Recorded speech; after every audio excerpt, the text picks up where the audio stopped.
அரச குடும்பத்தை சேர்ந்த ஒரு பாலகன் சக்கரவியூகத்தை உடைக்கின்ற பயிற்சி மேற்கொண்டிருக்கிறான். என்ன, ஒரு பாலகன் சக்கரவியூகத்தை உடைக்கும் பயிற்சி பெறுகின்றானா? அர்ஜுனன் மற்றும் சுபத்திரையுடைய அன்பு புதல்வனாவான் இவன்.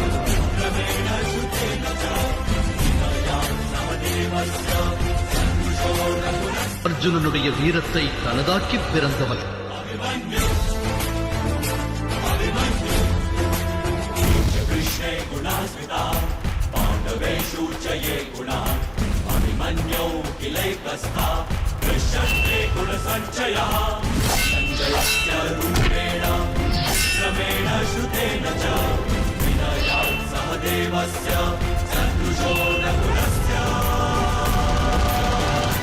Abhimanyu